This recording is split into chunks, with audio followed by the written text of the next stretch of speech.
Hello, my name is Tony Dong. Are online insults the new normal of politics? Crazy. Psycho. Loser. Those are unusual terms coming from the leader of the free world. But is President Donald Trump stirs controversy with another round of tweets deriding critics in crude, bullying terms. His language raises questions about the tone of America's political discourse and whether he is helping to push it from debate to brawl or merely reflecting the low standard of a new era. Trump stoked controversy Thursday when he used the social networking website Twitter to bash a couple of television personalities who have been critical of him, describing MSNBC's Mikhail Brzezinski as crazy and having a low IQ, as well as making a reference to her appearance, while labeling her co-host, Joe Scarborough, as psycho. I heard poorly rated Morning Joe speaks badly of me, don't watch anymore, the president wrote. Then how come low IQ crazy Mika, along with Psycho Joe, came to Mar-a-Lago 3 nights in a row around New Year's Eve, and insisted on joining me? She was bleeding badly from a facelift. I said no. The explosive language on social media certainly isn't anything new from a public figure whose campaign appearances last year were platforms for his complaints about news media, undocumented immigrants, opposing candidates and other targets. And Twitter has been a favored medium for the president to rally supporters as well as troll his critics. Trump's tweets may merely be part of politics in the age of Trump, as social media websites like Facebook adopt algorithms that tailor what users see to what they like and share. Users end up in a feedback loop of information that worldview.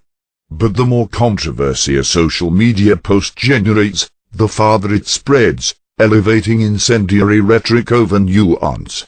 You can see this even in the candidates that we nominate, says Samuel Doe, a New Mexican delegate to the Republican National Convention in 2016.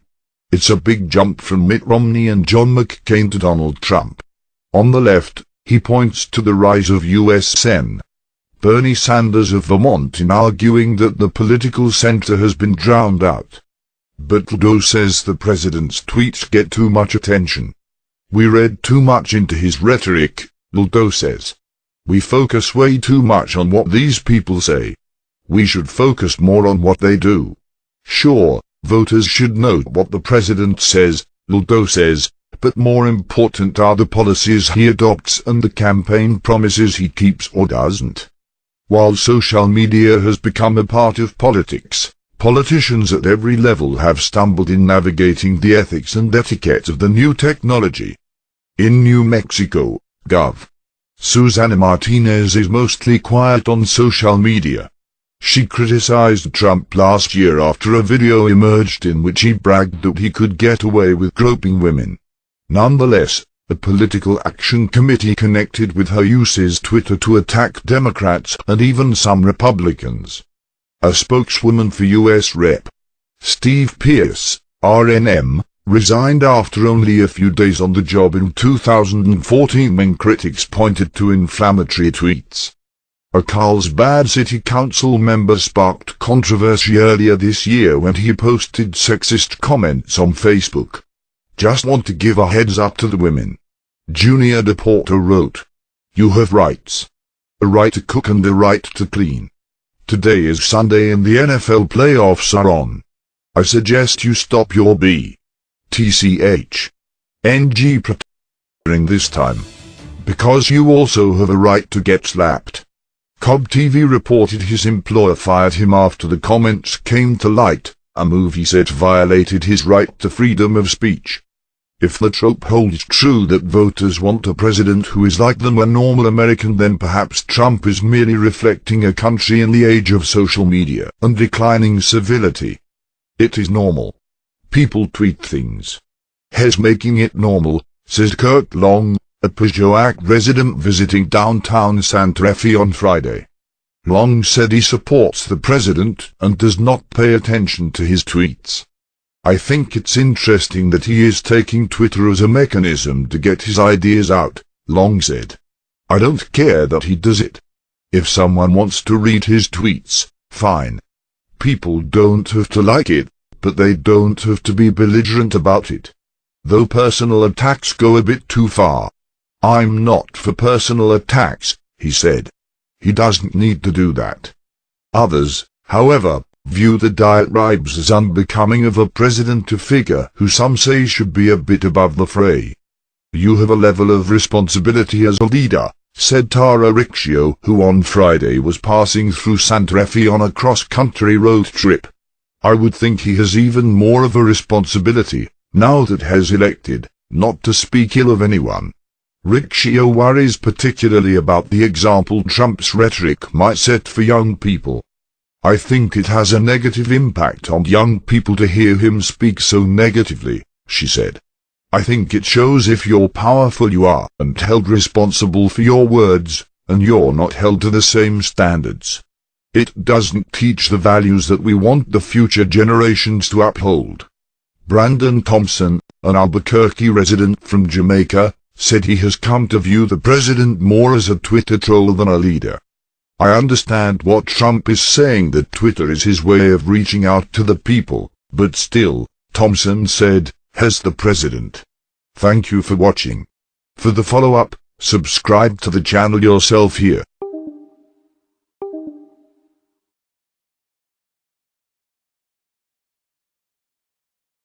Graham sent out a tweet chastising the White House's message discipline today. All Combs coming out to WHSHDB focused on Kate's Law and no sanctuary for criminals act, not cable TV hosts. GOP strategist Rick Tyler, a former communications aide to Texas Sen.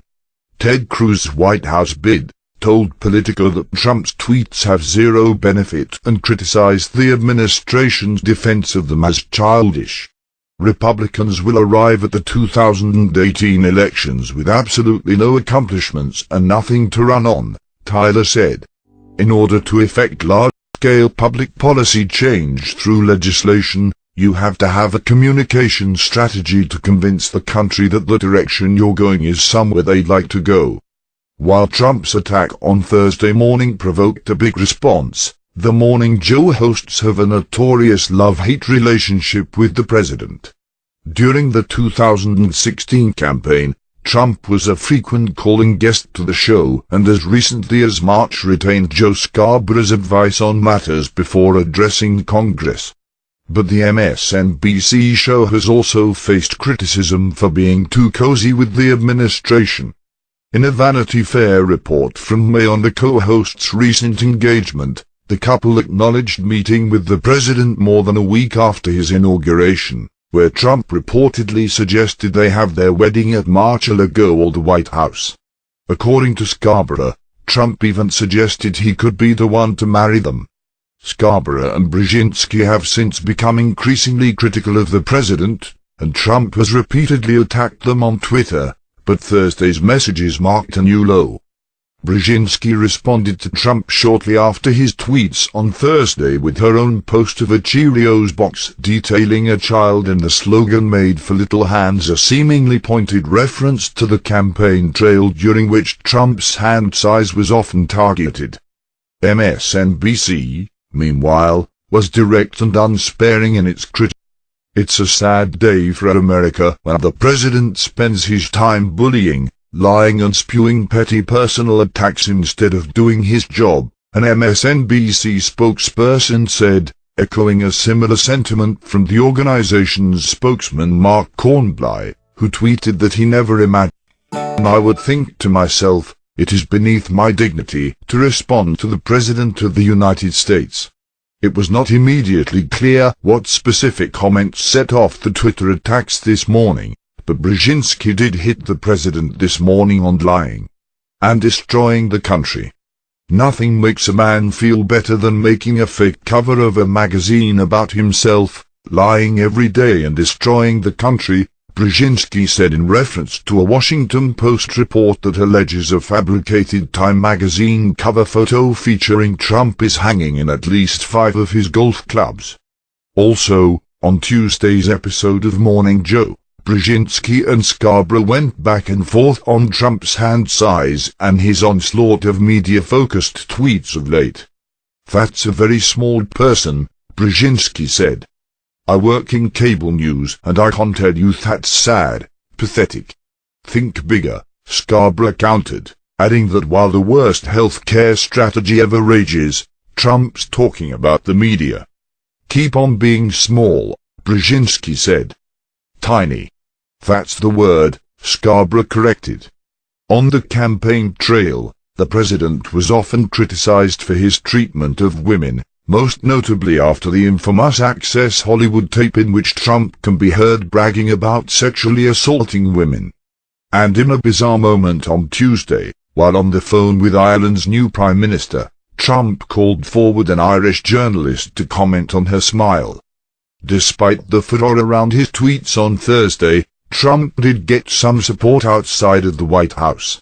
Fox News primetime host and frequent Trump defender Sean Hannity tweeted various links to Morning Joe-related coverage. Maybe Liberal Joe should stop calling the POTUS a schmuck, a liar, a thug and mentally unhinged. Were they kissing POTUS acid Xmas? Yes, he tweeted. Sen. Richard Shelby Arala also appeared to defend the president, noting that he's dealing with an adversarial news media. The media is salting him every day, Shelby said. I guess he's fighting back. Other lawmakers, however, said they were trying to tune it out. Sen. Ron Johnson R-Wise said he didn't want to talk about the president's tweets because he's trying to stay positive. If you don't have something nice to say nothing at all, Johnson said. The American people need us to be focused on health care and tax reform, not Twitter fights and cable news, Sen.